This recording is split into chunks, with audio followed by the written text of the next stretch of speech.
নমস্কার নমস্কার নমস্কার নমস্কার নমস্কার নমস্কার নমস্কার নমস্কার নমস্কার নমস্কার নমস্কার আপনাদের সবাইকে সবাইকে সবাইকে নমস্কার, সবাইকে অজস্র শুভ কামনা জানাচ্ছে আপনাদের সৌমিত্র বসু। সবাইকে স্বাগত জানাচ্ছে আজকের এই শরণাগত অনুষ্ঠানে এবং সবাইকে শুভ সকাল জানাচ্ছে। শুভ হোক, শুভ হোক, শুভ হোক। সংস্কৃত নাটকের শেষে ভরত বাক্য বলে একটা ব্যাপার পাঠ করা হতো আর কি। সেখানে বলা হতো যে ধরিত্রী শস্য শ্যামলা হোক, নদী জলপূর্ণ হোক, এইরকম সব ভালো হোক, সব ভালো হোক। তো আমরাও সেই রকম শেষে নয়, একেবারে শুরুতেই বলছি সব ভালো হোক, সব ভালো হোক। আজকে একটা বিশেষ দিন। আজ ডক্টর বিধানচন্দ্র রায়, বর্ণময় চরিত্র, একজন রাজনীতির মানুষ, অসাধারণ ডাক্তার, মানে তার চিকিৎসক হিসেবে তার খ্যাতি, তাই নিয়ে নানান কিংবদন্তি আছে। তার জন্মদিন এবং মৃত্যুদিন একই তারিখে, 1 জুলাই। আজকে জন্ম হয়েছিল 1882 খ্রিস্টাব্দে, প্রয়াত হন 1962 খ্রিস্টাব্দে। আজকের তারিখেই তাকে মনে রেখে আজকের দিনটি হলো চিকিৎসক দিবস। এবারে বেণীমাধব শীলের পঞ্জিকা অনুযায়ী আজকের দিনটার কথা বলি। আজকে 16ই আষাঢ় 1431, ইংরেজির 1 জুলাই 2024, সোমবার। আজকে দশমী। সূর্যোদয়ের সময় ভোর 4:59, সূর্যাস্তের সময় সন্ধে 6:24। নক্ষত্র অশ্বিনী। আজকে জন্মে মেষ রাশি, ক্ষত্রিয় বর্ণ, মতান্তরে বৈশ্য বর্ণ, দেবগণ। দিনের বেলা 7:34 গতে নরগণ। আমাদের হোয়াটসঅ্যাপে চিঠি পাঠাবার নাম্বার 9831922927। চিঠির গোড়ায় অতি অবশ্যই SG লিখতে হবে। এবার তাহলে আজকের অনুষ্ঠান সম্পর্কে বলি। আজকের অনুষ্ঠানে প্রথমে পুরাণ চিরন্তন। পুরাণ চিরন্তনে তো শান্তার গল্প আপনারা শুনেছেন, দশরথের কন্যা এবং লোমপাদের কন্যাও বটে একই সঙ্গে। তো সেই শান্তার গল্পের পরে একটা নতুন গল্প। এই নতুন গল্পটা কি বলবো, ছোটবেলায় একটা ছড়া শিখেছিলাম। ছড়াও নয়, ছোটবেলায় শিখতে হয়েছিল আমাদের। আপনারাও অনেকে শিখেছেন, বিশেষ করে যাদের আমার মতন বয়স টয়স হয়েছে বা আমার চেয়ে একটু কম বয়সীও যারা, তারা তো শিখেইছেন। মনে আছে, 1 চন্দ্র, 2 পক্ষ, 3 নেত্র, আমার মনে আছে কিনা কে জানে। 4 বেদ, 5 পঞ্চবান, 6 ঋতু, 7 সমুদ্র, 8 অষ্টবসু, 9 নবগ্রহ, 10 দিক। হ্যাঁ, মনে আছে। ভুল বললাম কিছু? না, ঠিকই বলেছি না? তো এইটা বলতাম, তখন মুখস্থ করে বলতাম, কিন্তু এর মধ্যে একটা দুটো প্রশ্ন যে জাগতো না তা নয়। তার মধ্যে একটা বিশেষ প্রশ্ন যেটা জাগতো সেটা হচ্ছে 8 অষ্টবসু। এই অষ্টবসুটা কি? মানে আমিও তো বসু, সৌমিত্র বসু, তো অষ্টবসু ব্যাপারটা কি, সেইটা নিয়ে একটু কথা বলবো আপনাদের 92.7 বিগ FM শরণাগত অনুষ্ঠানে। তারপর তো স্বামী বিবেকানন্দের রচনা থেকে পাঠ। স্বামীজির যে রচনাটি পড়ে শোনাবো সেটি খুব ছোট্ট লেখা, মাতৃভাবে উপাসনা। তারপর কথামৃত থেকে পাঠ করব, আপনাদের চিঠিপত্র, এবং শেষে বাইরে দূরে। এই হলো আজকের অনুষ্ঠান সূচি। তাহলে আর দেরি না করে গান শুরু করি। গানের পর তো বলতে হবে অষ্টবসুর কথা। ফিরে আসছি গানের পর। ফিরে এলাম 92.7 বিগ FM শরণাগত অনুষ্ঠানে অষ্টবসুকে নিয়ে কথা বলবার জন্যে। অষ্ট মানে তো 8, আর বসু কথাটার মানে হচ্ছে ধনদাতা।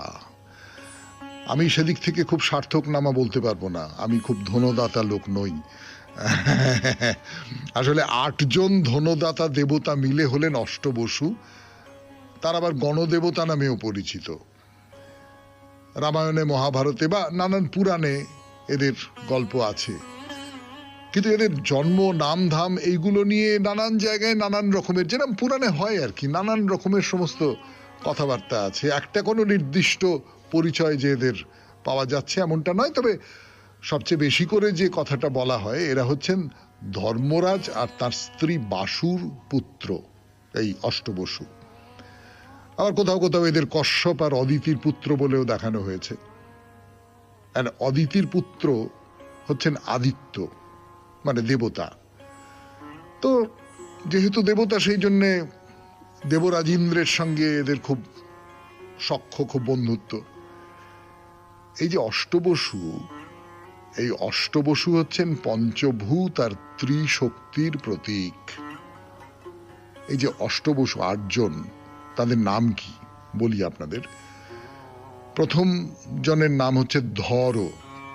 ধর মানে মাটি, যিনি ধারণ করেন মাটি। দ্বিতীয় জনের নাম হচ্ছে প্রত্যুষ বা অপ, অপ মানে জল। তৃতীয় জন হচ্ছেন অনিল মানে বায়ু।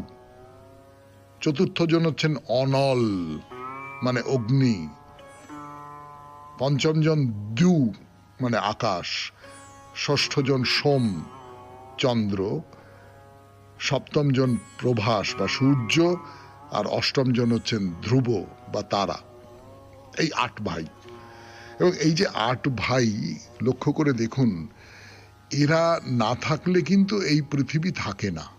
মানে মাটি না থাকলে থাকে না, জল না থাকলে থাকে না, বায়ু না থাকলে থাকে না, অগ্নি, আকাশ, চন্দ্র, সূর্য, তারা এরা না থাকলে থাকে না। তার ফলে একেবারে আমাদের এই যে সৃষ্টির, আমাদের যে বিশ্ব পৃথিবীর যে মূল যে ব্যাপারটা, একেবারে প্রাথমিক যে ব্যাপারটা, সেইটা হচ্ছে এই অষ্টবসু। এরা ৮ ভাই। ৮ ভাইয়ের মধ্যে খুব মিল। সবাই মিলে একসঙ্গে থাকে, একসঙ্গে হই হই করে ঘুরে বেড়ায়। তো এইবারে একদিন সপরিবারে ঘুরতে ঘুরতে সুমেরু পর্বতের কাছে মহর্ষি বশিষ্ঠের আশ্রমে এসে তারা উপস্থিত হয়েছে। সবাই ঘুরে টুরে বেড়াচ্ছে। বশিষ্ঠের আশ্রমটি বড় সুন্দর, তো চারদিক গাছ গাছ গাছ গাছ, ঘন সবুজ গাছ, লতা পাতা, রং বেরঙের ফুল, পাখি ডাকছে, প্রজাপতি উড়ে বেড়াচ্ছে, চোখ ফেরানো যায় না। তা ঘুরতে ঘুরতেই তাদের চোখে পড়ে গেল বশিষ্ঠের কামধেনু নন্দিনীর দিকে। এই পর্যন্ত বলে একটু গান শুনি, গানের পর ফিরে আসছি 92.7 বিগ FM এ শরণাগত অনুষ্ঠানে। আমি আছি আপনাদের সঙ্গে, আপনাদের সৌমিত্র বসু। শোনাচ্ছি অষ্টবসুর গল্প। মানেটা কি আপনারা সকলে জানেন, এটা যে একটি গাভী, যে গাভীর কাছে যা কামনা করা হবে তাই পাওয়া যাবে। মানুষ কোনো একটা জায়গা কল্পনা করতে চেয়েছে, যে জায়গাটা থেকে সে সব পাবে, যা কিছু প্রার্থনা করব সব পাবে। সেটা গরু কেন? তার কারণ হচ্ছে, যে সময় এই সব কাহিনীগুলো রচিত হচ্ছে, পুরাণগুলো রচিত হচ্ছে, সেই সময় গরু তো একটা অসম্ভব জরুরি একটা প্রাণী। মানে তার কোনো বিকল্প নেই।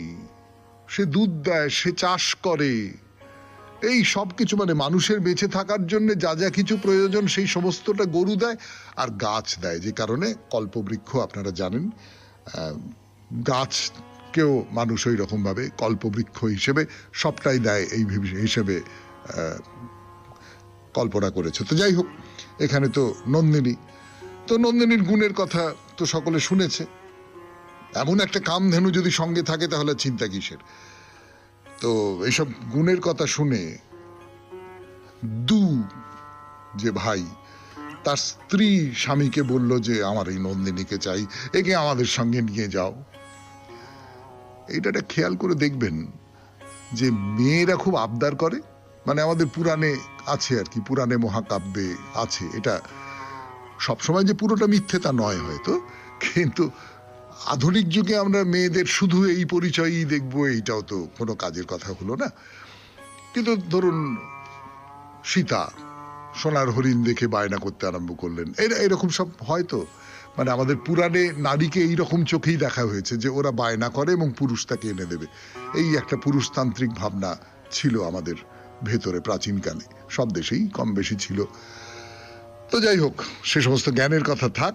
যেটা বলবার সেটা হচ্ছে যে দুয়ের যে স্ত্রী, সে তো স্বামীর কাছে বায়না করেছে। তা দুবে না না না না, সে কি করে হয়? আরে মহর্ষি বশিষ্ঠের কামধেনু এটি, তিনি দেবেন কেন? আমি সেসব জানি না। আমি আমার সখী রাজকুমারী জিতবতীকে এটা উপহার দেবো, নন্দিনীকে পেলে সে ভীষণ খুশি হবে, বলে বায়না টায়না আরম্ভ করলো। তারপরে কি হতে পারে, কি হতে পারে সেটা আপনারা আন্দাজ করতে থাকুন। আজকের মতন শেষ করি পুরাণ চিরন্তন, আবার আগামীকাল 92.7 বিগ এফএম এ শরণাগত অনুষ্ঠানে। এবারে তাহলে গানের পর স্বামী বিবেকানন্দের রচনা থেকে পাঠ, মাতৃভাবে উপাসনা। ফিরে এলাম 92.7 বিগ এফএম এ শরণাগত অনুষ্ঠানে। আমি আপনাদের সৌমিত্র বসু। এখন মাতৃভাবে উপাসনা, স্বামী বিবেকানন্দের রচনা থেকে পাঠ। প্রত্যেক ধর্মেই মানুষ বিভিন্ন গোষ্ঠী দেবতার ভাব হইতে তাহাদের সমষ্টি পরমেশ্বর ভাবে উপনীত হইয়াছে। একমাত্র কনফুসিয়াস চিরন্তন একটি নীতির কথা প্রকাশ করিয়া বলিয়াছেন, মনু দেবতা আহরিমানে রূপান্তরিত হইয়াছেন। ভারতে পুরাণের গল্প চাপা পড়িয়াছে, তাহার ভাব রহিয়া গিয়াছে। ঋগ্বেদেই একটি মন্ত্র পাওয়া যায়, অহং রাষ্ট্রী সঙ্গমনি বসুনাম। মাতৃ উপাসনা একটি স্বতন্ত্র দর্শন। আমাদের অনুভূত বিবিধ ধারণার মধ্যে শক্তির স্থান সর্বপ্রথম, প্রতি পদক্ষেপে ইহা অনুভূত হয়। অন্তরে অনুভূত শক্তি আত্মা, বাহিরে অনুভূত শক্তি প্রকৃতি। এই দুয়ের সংগ্রামই মানুষের জীবন। আমরা যাহা কিছু জানি বা অনুভব করি তাহা এই দুই শক্তির সংযুক্ত ফল। মানুষ দেখিয়াছিল ভালো এবং মন্দ উভয়ের উপর সূর্যের আলো সমভাবে পড়িতেছে। ঈশ্বর সম্বন্ধে এক নূতন ধারণা, এক সার্বভৌম শক্তি সবকিছুর পশ্চাতে। এইভাবেই মাতৃভাব উদ্ভূত। সাংখ্যমতে ক্রিয়া প্রকৃতির ধর্ম, আত্মা বা পুরুষের নয়। ভারতে নারীর সর্ববিধ রূপের মধ্যে মাতৃমূর্তি সবার উপরে। মা সর্বাবস্থায় সন্তানের পাশে পাশে থাকেন। স্ত্রী পুত্র মানুষকে ত্যাগ করিতে পারে, মা কিন্তু কখনো সন্তানকে ত্যাগ করিতে পারেন না। আবার মাতৃশক্তি পক্ষপাত শূন্য মহাশক্তি। মায়ের স্বচ্ছ স্নেহ প্রতিদানে কিছু চায় না, কিছু কামনা করে না, সন্তানের দোষগুলি গ্রাহ্য করে না, সেজন্য বরং আরো বেশি ভালোবাসে। বর্তমানে মাতৃ উপাসনা উচ্চস্তরের হিন্দুদের সাধনার প্রধান অঙ্গ। যাহা এখনো পাওয়া যায় নাই তাহাকেই লক্ষ্য বলিয়া বর্ণনা করা হয়। মাতৃ সাধনায় লক্ষ্য বলিয়া কিছু নাই, সবকিছু মায়ের খেলা, কিন্তু ইহা আমরা ভুলিয়া যাই। স্বার্থবোধ না থাকিলে দুঃখ আনন্দের অনুভূতি আনিতে পারে, যদি আমরা আমাদের জীবনের সাক্ষী রূপে পরিণত হই। জগৎ ব্যাপারে পিছনে একটি শক্তি ক্রিয়াশীল, এই ধারণাই এই ভাবের সাধককে বিস্মিত করে। আমাদের ধারণা ঈশ্বর মানুষের মতো সসীম ও ব্যক্তিত্ব যুক্ত। শক্তির সঙ্গে এক বিশ্বব্যাপী ক্ষমতার ধারণা আসে। শক্তি বলিতেছেন, আমি রুদ্রের জন্য ধনু বিস্তৃত করি, যাহাতে তিনি ব্রহ্মোদ্দেশীকে ধ্বংস করিতে পারেন। উপনিষদে এই ভাবের চিন্তা নাই, বেদান্ত এই বিষয়ে বেশি অগ্রসর হন নাই, ঈশ্বরত্ব নিয়ে মাথা ঘামান নাই। কিন্তু গীতায় অর্জুনের প্রতি শ্রীকৃষ্ণের তাৎপর্যপূর্ণ উক্তি, সদা সচ্চাহম অর্জুন, আমি ব্যক্ত, আমি অব্যক্ত, ভালো মন্দ সবই আমার সৃষ্টি। এই ভাব কিছুকাল সুপ্ত অবস্থায় থাকে, পরে আবার দেখা দেয় নূতন দর্শন। এই জগৎ সৎ ও অসতের সংমিশ্রণ, উভয়ের মধ্য দিয়া একই শক্তি আত্মপ্রকাশ করিতেছে। বিশ্বজগতের আংশিক অনুভূতি হইতে ঈশ্বর সম্বন্ধে যে ধারণা হয় তাহাও আংশিক মাত্র। সহানুভূতির অভাবে এই ধারণা মানুষকে পশু ভাবাপন্ন ও হিংস্র করিয়া ফেলে। এই ভাবের উপর প্রতিষ্ঠিত নীতি পশুর ধর্ম। সাধু পাপীকে ঘৃণা করে, আবার পাপীর বিদ্রোহ পুণ্যবানের বিরুদ্ধে। এই ভাবও অবশ্য তাহাকে আগাইয়া লইয়া যায়। বারংবার আঘাতে নিষ্পৃষ্ট হইয়া দুষ্ট স্বার্থপর মন মরিয়া যায়। তখন আমরা জাগিয়া উঠি এবং মায়ের সত্তা অনুভব করি। মায়ের কাছে প্রতিনিয়ত অকুণ্ঠ শরণাগতি আমাদের শান্তি দিতে পারে। তাহার জন্যই তাহাকে ভালোবাসো, ভয়ে নয় বা কিছু পাইবার আশায় নয়। তাহাকে ভালোবাসো কারণ তুমি সন্তান। ভালোয় মন্দে সর্বত্র তাহাকে সমভাবে দেখো। যখন আমরা তাহাকে এই রূপে অনুভব করি, তখনই আমাদের মনে আসে সমত্ব ও চিরশান্তি। ইহাই মায়ের স্বরূপ। যতদিন এই অনুভূতি না হয় ততদিন দুঃখ আমাদের অনুসরণ করিবে। মায়ের কোলে বিশ্রাম করিতে পারিলেই আমরা নিরাপদে থাকি। শেষ হলো স্বামী বিবেকানন্দের রচনা থেকে পাঠ। মাতৃভাবে উপাসনা। 92.7 বিগ এফএম এ শরণাগত অনুষ্ঠানে এরপর কথামৃত। বিগ এফএম এ শরণাগত অনুষ্ঠানে কথামৃত থেকে পাঠ করব আমি, আপনাদের সৌমিত্র বসু। ঠাকুরের কথা বলতে বসেছি সকালবেলা। দেখুন, এই যে ধর্মে ধর্মে যে বিভেদ, এই ধর্মের সঙ্গে ওই ধর্মের বিভেদ, ওই ধর্মের সঙ্গে ওই ধর্মের বিভেদ, আসলে কি বলুন তো, মানুষ তার নিজের গণ্ডিটুকুর বাইরে আর সবকিছুকেই খারাপ চোখে দেখতে চায়, বা অন্তত সন্দেহ করতে চায়, অন্তত একটা সংশয় থাকে, না জানার সংশয় বলতে পারেন। অথবা মানে আমি খুব খারাপ করে একটা কথা বলি, সেটা হচ্ছে এ পাড়ার কুকুর বে পাড়ার কোনো কুকুরকে যদি দেখে তাহলে তার দিকে কিরম একটা ঘাড় মেঁকিয়ে তাকায়, হ্যাঁ, ঘেউ ঘেউ ঘেউ ঘেউ করে তাকে তাড়িয়ে দেওয়ার চেষ্টা করে। মানুষও খানিকটা তাই, জানেন তো। মানুষের ভেতরেও তো একটা জন্তু আছে। সেই জন্তু বলে যে যেটা তোমার এলাকার বাইরের কোনো কিছু, সেইটাকে তুমি সন্দেহ করো, সেইটাকে তুমি খারাপ বলে মনে করো। এটা বিশেষ করে যে কোনো গোষ্ঠী যখন মানুষ তৈরি করে, সেই গোষ্ঠীর মধ্যে অনেক সময় থেকে যায়, যদি না খুব খুব মুক্ত বুদ্ধির, খুব মুক্ত চিন্তার মানুষ কেউ হয়ে থাকেন। এই কথাগুলো বলছি এই কারণে, আপনারা জানেন যে অন্য ধর্ম সম্পর্কে ঠাকুর শ্রী রামকৃষ্ণ পরমহংসদেবের একটা আশ্চর্য রকমের সহিষ্ণুতা ছিল, আশ্চর্য রকমের শ্রদ্ধাবোধ ছিল। এবং সেটা আর কিছু নয়, সেটা হচ্ছে যে না, আমি পরখ করে করে দেখব, আমি পরখ করে দেখব, আমি যিশুর যে অনুগামী যারা, তাদের ভালো করে বুঝবার চেষ্টা করব। আমি ইসলাম ধর্মের অনুবর্তী যারা, আমি মুসলমান হয়ে যাব, মুসলমানদের মতন করে জামা কাপড় পরবো, মুসলমানদের মতন করে খাবো। এমনকি গোমাংস খেতে চেয়েছিলেন মথুরবাবু, অনেক করে সেটাকে আটকেছিলেন। মানে ঠাকুরের মধ্যে এই ধরনের গোঁড়ামির কোনো ব্যাপার ছিল না। এই যে আজকালকার দিনে এসব এত সব গোঁড়ামির কথা শুনতে পাওয়া যায় না, যে কিন্তু এর বিপরীতে যিনি দাঁড়িয়ে রয়েছেন তিনি হিন্দু ধর্মের একজন প্রধান স্তম্ভ। তো এতে তো কোনো সন্দেহ নেই যে ঠাকুর শ্রী রামকৃষ্ণ পরমহংসদেব হিন্দু ধর্মের একটি বড় স্তম্ভ। সেই স্তম্ভটি কিন্তু সমস্ত ধর্মের সবকিছুকে খুব অনায়াসে গ্রহণ করতে পেরেছেন। আমি এইসব কথাগুলো কেন বলছি, এগুলো আপনাদের জানা কথা। অনেকে বিশ্বাস করেন আমি জানি, অনেকে খুব অন্তর থেকে অনুভব করেন আমি জানি, কিন্তু আবার অনেকে করেন না, সে তো অন্য কথা হয়ে গেল। কিন্তু এই যে ধরুন হিন্দু ধর্মের মধ্যেও তো নানান রকমের ভাগ আছে। তার মধ্যে প্রধান দুটো ভাগ আপনারা জানেন, যে শাক্ত আর বৈষ্ণব। তো তাদের মধ্যেও কিন্তু নানান রকমের, আবার বৈষ্ণবদের মধ্যেও নানান রকমের সমস্ত ভাগ আছে। এই নানান ভাগ নিয়ে, নানান রকমের বিভেদ নিয়ে এক একটা গোষ্ঠী, আলাদা আলাদা গোষ্ঠী, সেই আলাদা আলাদা গোষ্ঠী আলাদা আলাদা রকম করে দেখছে। এবং তাদের মধ্যে রেষারেষি আছে, তাদের মধ্যে ঠাট্টা বিদ্রুপের জায়গা রয়েছে, ব্যঙ্গের জায়গা রয়েছে।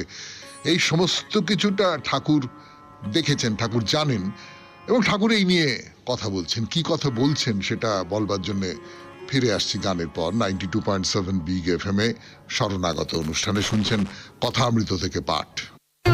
বসেছি 92.7 বিগ এফএম এ শরণাগত অনুষ্ঠানে, আমি আপনাদের সৌমিত্র বসু।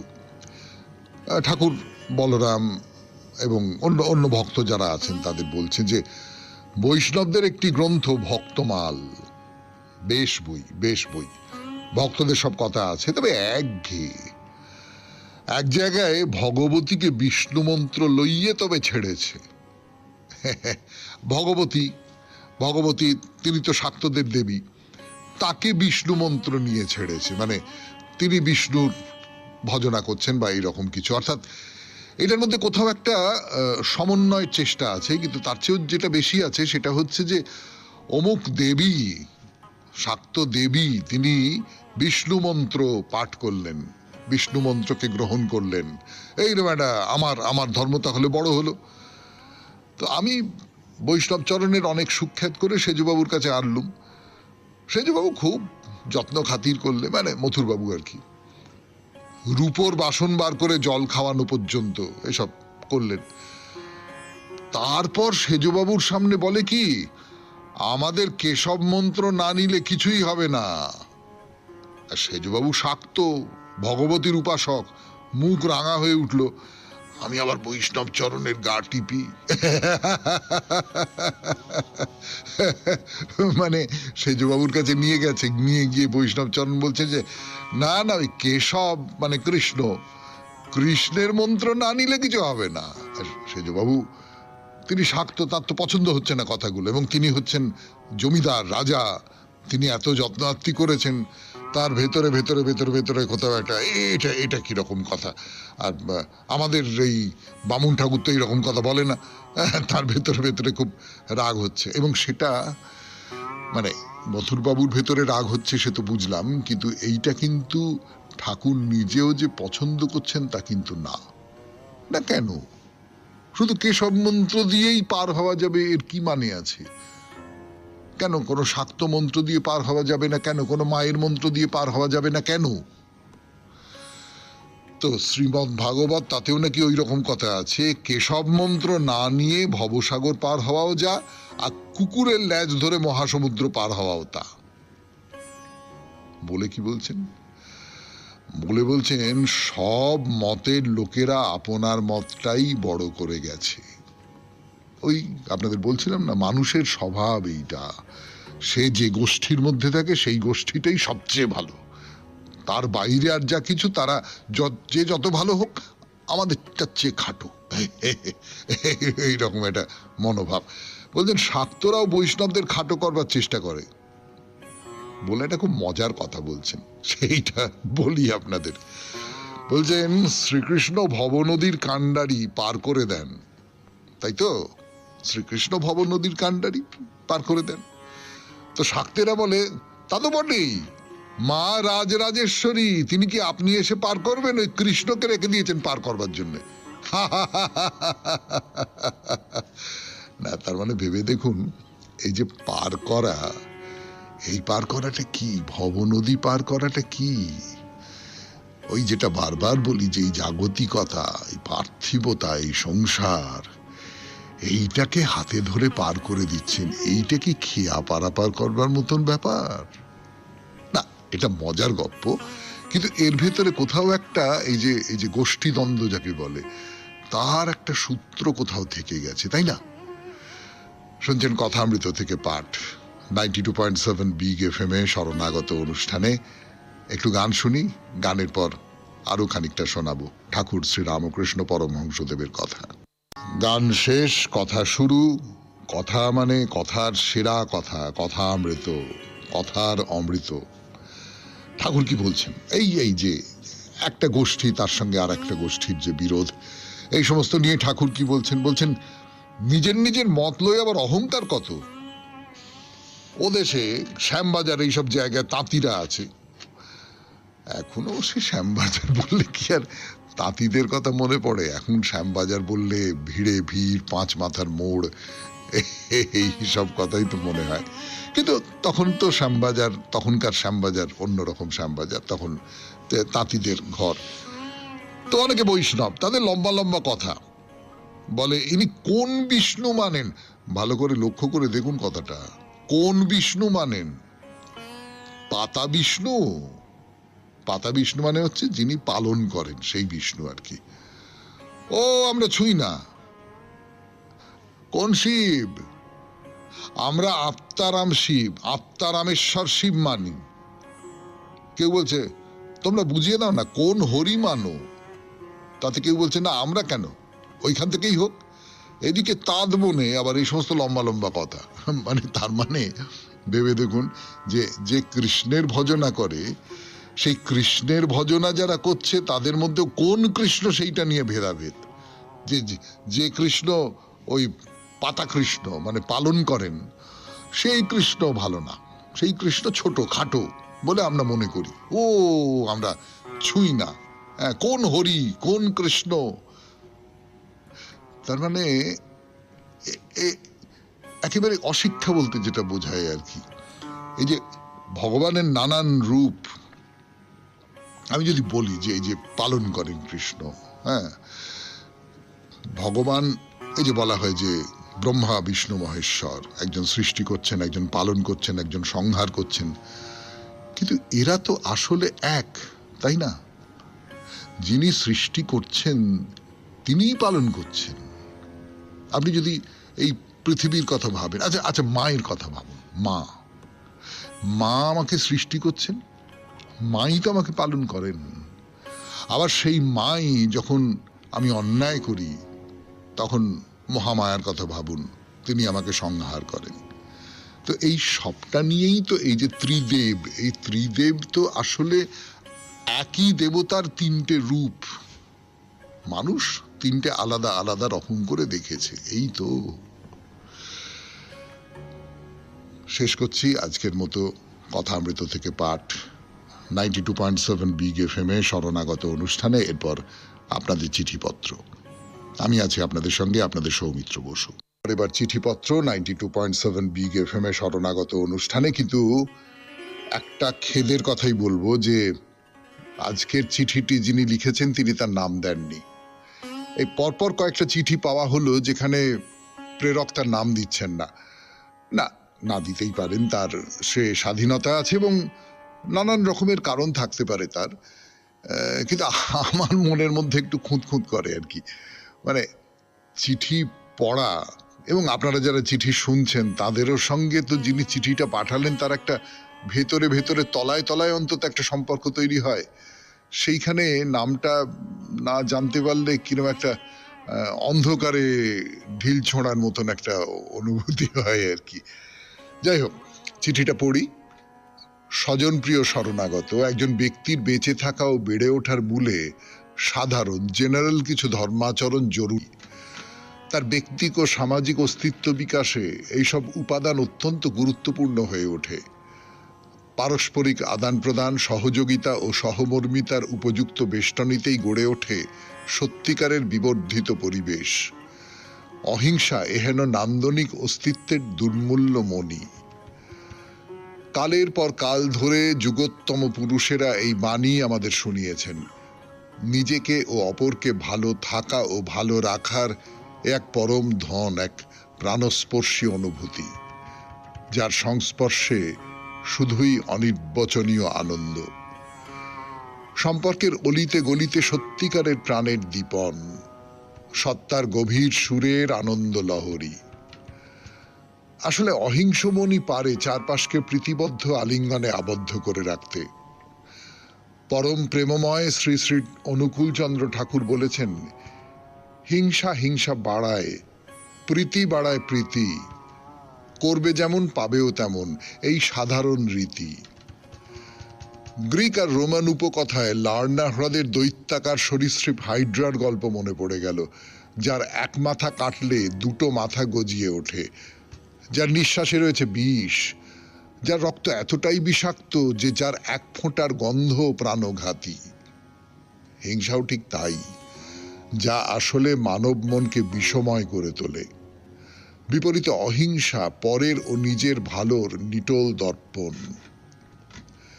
শ্রী শ্রী ঠাকুর আমার এও জানিয়েছেন, চরিত্র যার নিখুঁত চলায় উন্নতিতে আগুয়ান, দরিদ্র সে হোক না যতই, মানুষ নিছক লক্ষ্মীবান।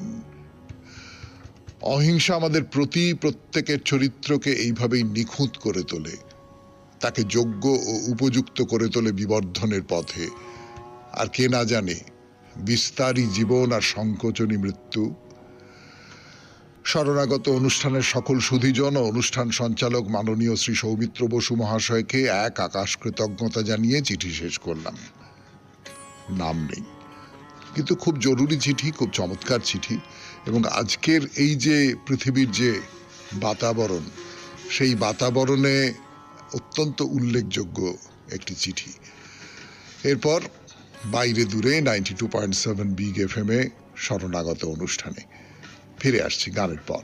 বাইরে দূরে 92.7 বিগ এফএম এ শরণাগত অনুষ্ঠানে। কামার পুকুরে এসেছি আমরা। না, দেখবার ইচ্ছে তো অনেক কিছুই, কিন্তু সবচেয়ে আগে দেখতে হবে ঠাকুর শ্রী রামকৃষ্ণ পরমহংসদেবের জন্মস্থান, তার পিতার তৈরি ভিটে, সেই গ্রাম যেখানে তার ছোটবেলা থেকে বড়বেলার একটা অংশ, মানে 17 বছর বয়স পর্যন্ত তার কেটেছে। কিন্তু প্রথমেই আর কিছু না দেখে হঠাৎ একটা আম গাছের কাছে আপনাদের নিয়ে এলাম কেন, সে কথা তো বলেছি আপনাদের গত শুক্রবার। ছোট বয়সে এই আম গাছটি ঠাকুর নিজের হাতে পুঁতেছিলেন, অন্তত আম গাছের গায়ে বাংলা আর ইংরেজি ভাষায় সে কথা লেখা আছে।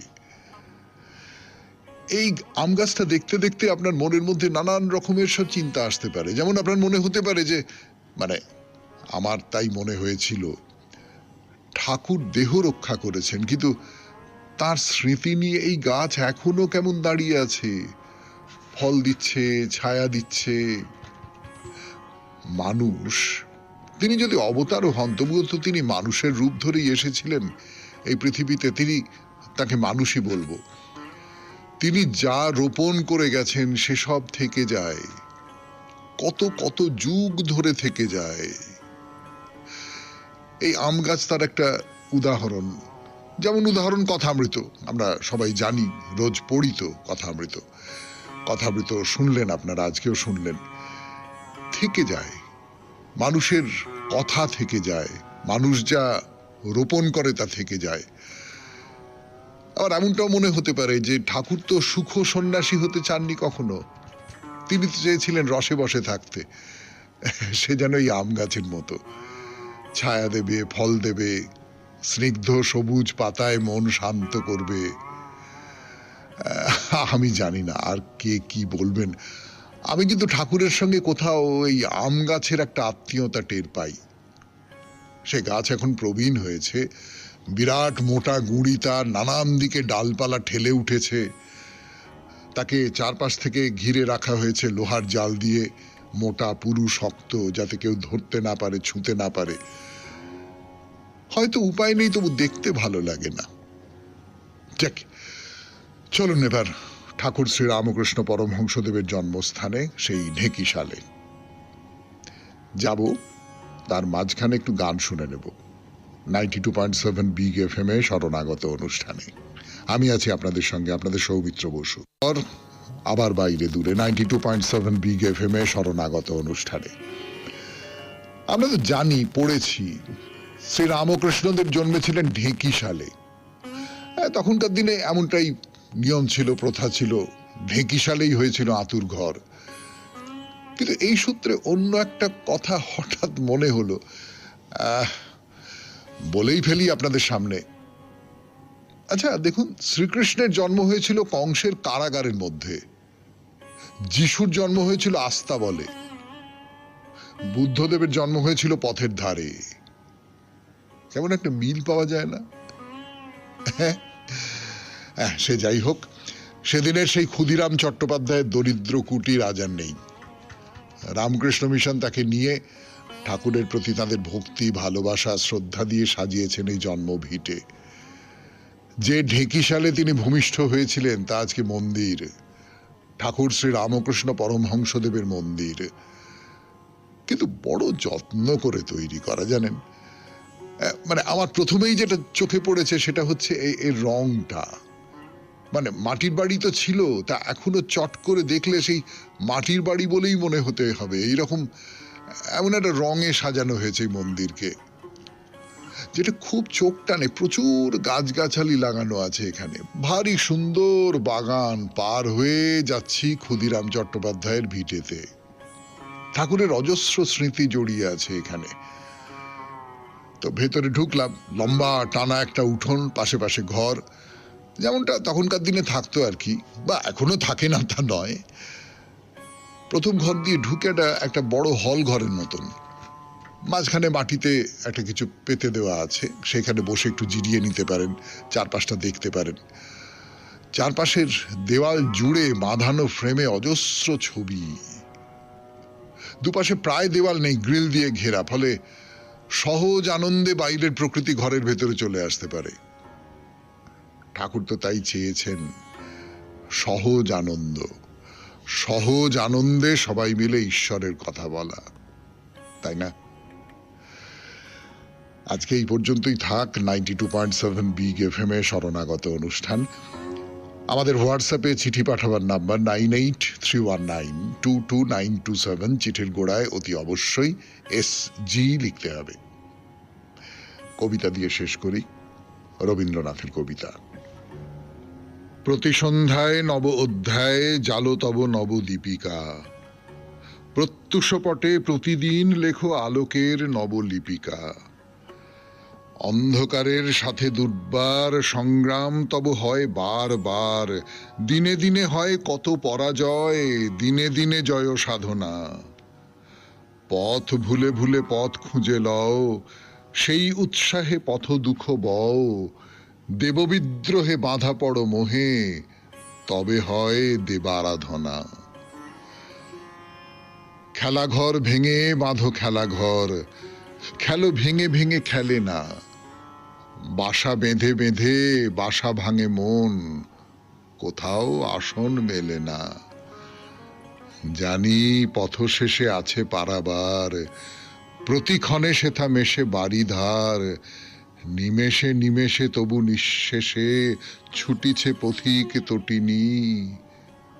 ছেড়ে দিয়ে দিয়ে এক ধ্রুব গান, ফিরে ফিরে আসে নব নব তান।